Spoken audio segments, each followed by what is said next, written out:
Right now, the State Department of Justice is investigating past trips through East High School's business club after students found hidden cameras in their hotel room. And lawmakers are working to come up with their strategy for the Senate impeachment trial. From the Channel3000.com Alert Center, this is News 3 Now at noon.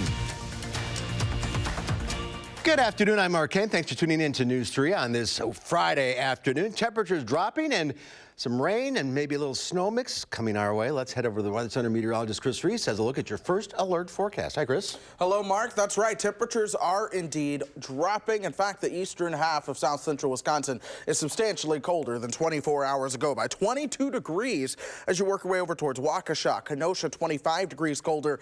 Here in Madison, we are 8 degrees colder. A temperature now at 34 degrees, still 29 in the Wisconsin Dells. And we would be a little bit warmer, but we could not get rid of the cloud cover earlier on. But folks, we have finally done it. A little bit of drier air came in to get rid of that cloud cover. I think our temperatures might actually be able to make it up into the upper 30s as expected. 37 are forecast high for today. Once the sun sets, though, those temperatures will begin to drop. That doesn't come until later, so enjoy those partly sunny skies out there. We'll have winds out of the north and northwest at 8 to 15 miles per hour. But changes are brewing for the weekend. With that will likely come anywhere from moderate to even major travel delays across parts of the upper Midwest. We'll be breaking down what we can expect from the approaching system, Mark, in about, say, 10 to 15 minutes. Yeah, I had to grab a jacket this morning. Not used to that. You will need that jacket. It's time to remember that it's still winter yeah, around here. All right, Chris, we'll see you in a few minutes. New at noon, the Wisconsin Department of Justice is looking into past East High School business club trips after students discovered hidden cameras in their hotel room earlier this month. After East DECA students found the cameras in their room during a trip to Minneapolis, the district placed an unidentified staff member on leave. A DOJ agent sent a letter to East's interim principal saying the department is collecting information on past DECA events, trips, and attendees. A manhunt is underway in Racine County for a man suspected of shooting and killing a 40-year-old man last night. The sheriff has identified 40-year-old Troy Hoffman as the suspect. He fled the scene in a 2009 white Toyota Sienna van. Officials say he crashed his car into a parked car in the driveway in a home in Wind Lake, fired multiple shots at the home, and then forced his way into the home and continued shooting. Grant County investigators are working to determine what caused a head-on crash between a car and a semi overnight. This happened just before 1 a.m. at Highway 61 and Indian Creek Road in Dickeyville. Officials say 29-year-old Samantha Klein of Potosi crossed the center line and hit the semi. She was extracted from her car and had severe injuries. A Stoughton man is facing charges for his 11th offense OWI. 59-year-old Bruce Henningfield was arrested Wednesday night after officials say he crashed his vehicle into a parked car and drove away. A police officer followed him to a nearby bar parking lot and found signs of impairment. Congress is on break, but one of the first orders of business for the Senate in the new year will be the impeachment trial of President Trump. Natalie Brand has more details from Capitol Hill. Even during the holiday break, lawmakers are strategizing ahead of an impeachment trial in the Senate. We will continue to push for rules that give us witnesses and documents. That is the key. House Speaker Nancy Pelosi still has not delivered the articles of impeachment to the Senate, saying she needs to see what the rules of the trial will be first. President Trump accuses Speaker Pelosi of using stall tactics to obstruct and called it an impeachment hoax.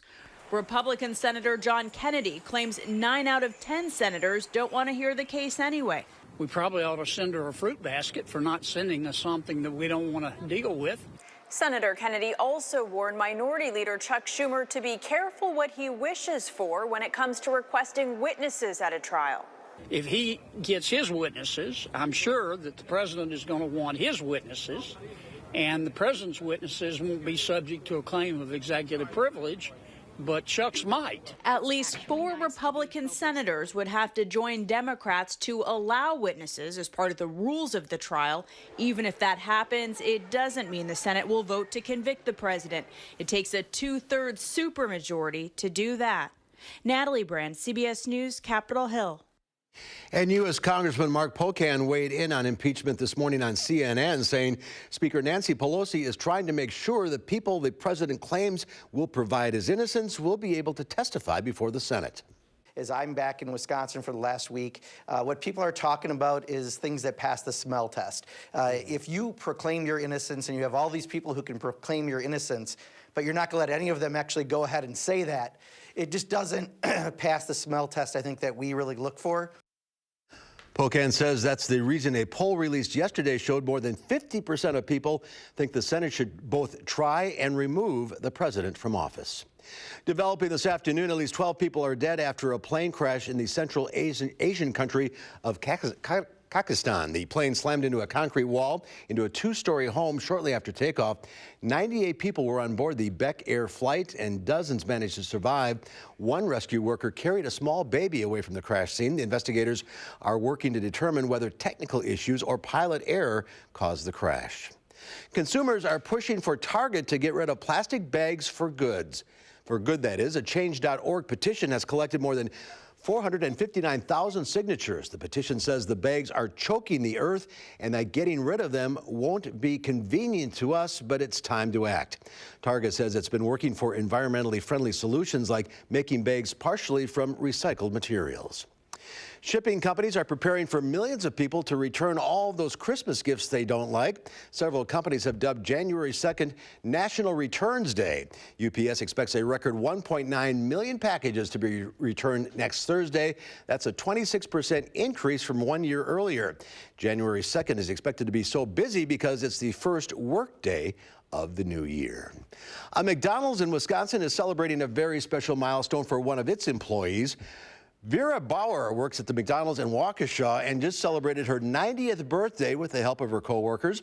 She retired from her original career back in 1997 when she was 68, but has worked at that McDonald's ever since. She's now been handing out Big Macs under the Golden Arches for more than 20 years, and her bosses say her work ethics has become the gold standard there. She's totally loyal. She's always here. I don't remember when she may have called in sick. I don't remember when she has. She has a great attitude, and she wants to do everything. She says she wants to be clear this is a birthday party and not a retirement party. She plans to keep working as long as she can. Good for her. There's more to come on News 3 Now at noon. Up next, we'll see what Howard's working on in the Mr. Food Test Kitchen. While Christmas might be behind us, that doesn't mean all the holiday entertaining is over with, and we've got just the thing to help you out.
With New Year's right around the corner and all the football get-togethers coming up, we've created a bite-sized appetizer that's a cross between a cheesy cornbread and the best crab cake you've ever tasted. Sounds incredible, huh? Well, it is. To throw this together, all we have to do is combine a box of corn muffin mix with some panko breadcrumbs, a good amount of shredded cheddar cheese, some cream cheese, butter, a beaten egg, milk, sliced scallions, and a few spices. After this is mixed, we stir in some crab meat. You want to do this gently so the chunks of crab don't break up. Now we roll them so they're about the size of a cocktail meatball and fry them until the outside is golden and the center is cooked through. And in case you're wondering if you can make these ahead of time, you can. Simply reheat them on a cookie sheet in the oven. Maybe serve them up with your favorite dipping sauce and let the party begin. To get the recipe for our cheesy crab poppers, all you have to do is visit our website. I'm Howard in the Mr. Food Test Kitchen, where today we found a get the party started way for you to say, ooh, it's so good. All right, Howard, thank you. Next at noon, 50-degree high temperatures on their way out, but they'll stick around for the weekend at least. Chris has details next in your first alert forecast.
Our call for action phone bank is open right now, ready to take on your consumer issues. And call our hotline. Volunteers will help you with any consumer complaints. The number 608-270-2833. The service is open every Monday, Wednesday, and Friday between 11 and 1. Hot sauce lovers, listen up. A popular condiment is being recalled overseas, and the French board game that's racking in the big bucks. Naomi Ruckham has your Money Watch report.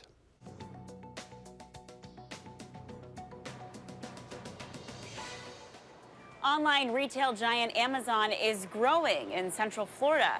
Thursday, Amazon announced it would be opening a large-scale distribution center in Deltona, Florida. It's a potential big boost to the local economy there, with the center slated to bring in as many as 500 jobs over the course of 5 years. Tire powerhouse Les Schwab is looking for a buyer. The Oregon-based company has been family-owned since its inception in 1952, and over the decades, its founder has said that the tire empire would stay in the family. But this week, the privately held company confirmed to the Oregonian that it has hired Goldman Sachs to find a buyer. Spice lovers, there's a recall out for a very popular hot sauce. Bottles of Sriracha hot chili sauce are being recalled in Australia and New Zealand over fears the bottles could explode. Food Standards Australia and New Zealand, which is the governing body for food requirements there, is warning that a buildup of lactic acid could cause the bottles to bloat and continue to ferment, causing them to splatter. And one French board game about money and class has buyers emptying out their pockets. Capital board game, which revolves around class struggle, social injustice, and French politics, flew off the shelves this holiday season. Created by a French socialist and her husband, players work their way to tax haven towards the end of the game. And that's your CBS Money Watch report. For more, head to cbsmoneywatch.com. At the New York Stock Exchange, I'm Naomi Ruckham. Naomi, thank you. Let's check Wall Street at the noon hour. The Dow Industrials up 62 points. The Nasdaq, however, down about 2.5. The S&P 500 gaining over 3. Q106 Farm Director Pam Yankee out of the radio barn this week. So here are your farm numbers.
Time now for the weather. Chris has your first alert forecast. A little cooler today. It is certainly cooler today. I think we are getting in on a weather pattern that I think might be cooler and actually more resemblant of winter as we go through time. In fact, that's the third thing you need to know. I think we're going to be into a pattern that turns a bit more wintry. We've got the cooler temperatures out there today.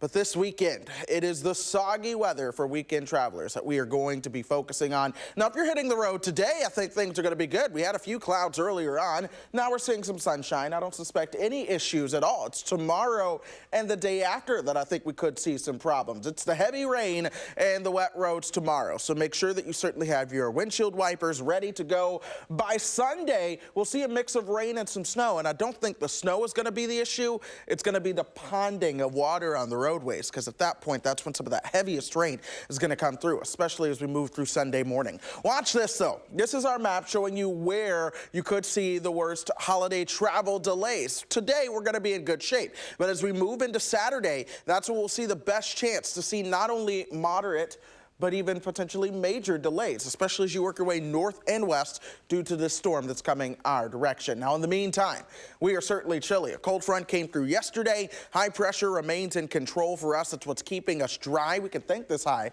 for sending enough dry air our direction to clear some of that cloud cover out for us. But still, things are going to be remaining chilly.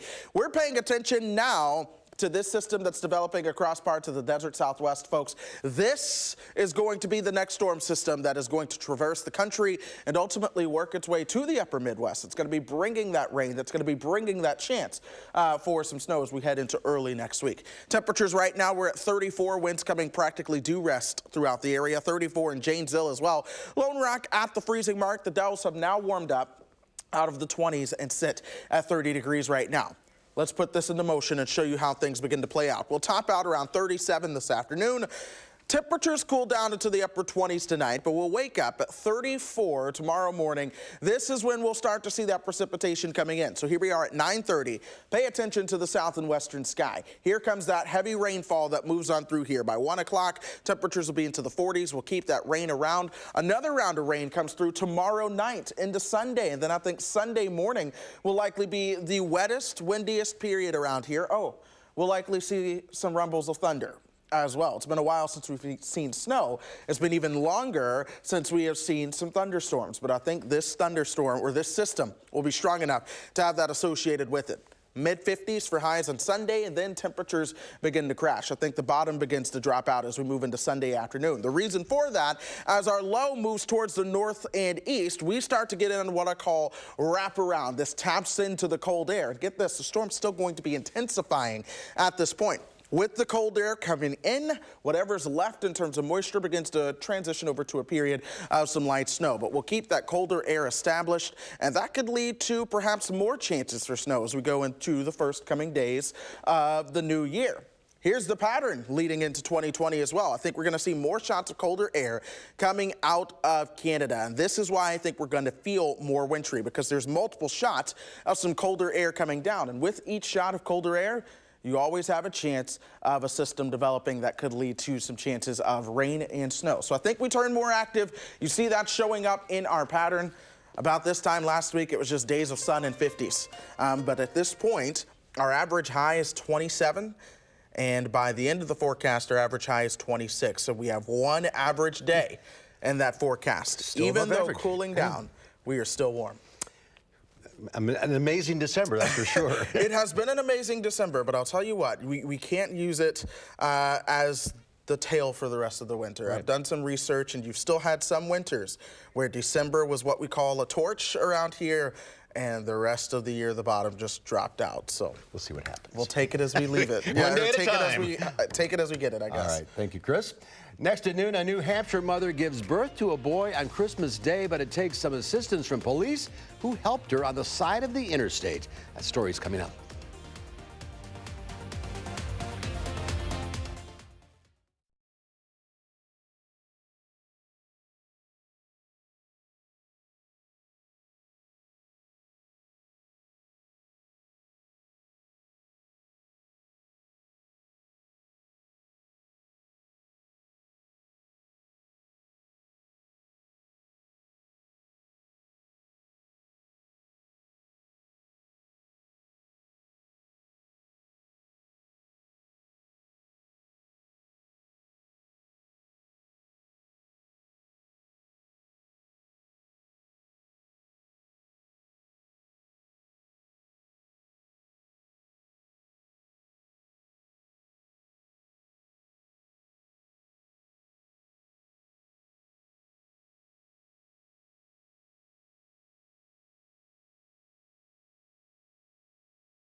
Well, it was a memorable Christmas morning for a New Hampshire mother who gave birth on the side of an interstate. Tim Callery has the story.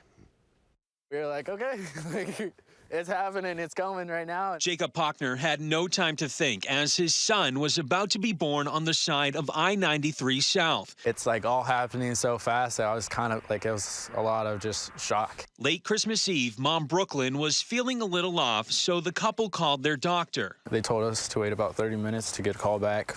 But just a few minutes later, then she was like, we need to go. And I was like, okay. They packed up the car and headed out.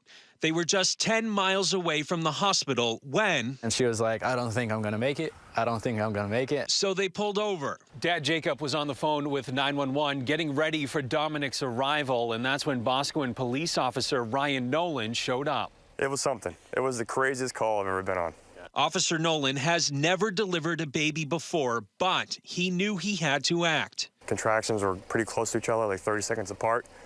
You know, and pretty much like, you know, Concord Hospital's right down the street, but, you know, those contractions are that close, it's, you know, time to go. A state police sergeant and trooper later arrived on scene.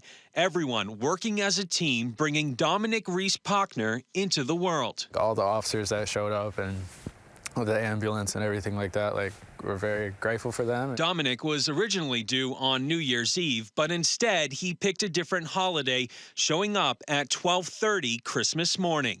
Like, the story sounds familiar. You know, somebody's born on Christmas Day, you know, 3 guys sitting outside waiting to meet them. It's like, it seems fitting.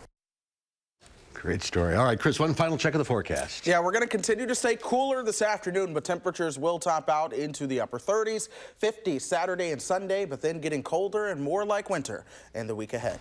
All right, that's our time for now. Thanks for watching. We'll see you back here at 4. Have a great afternoon.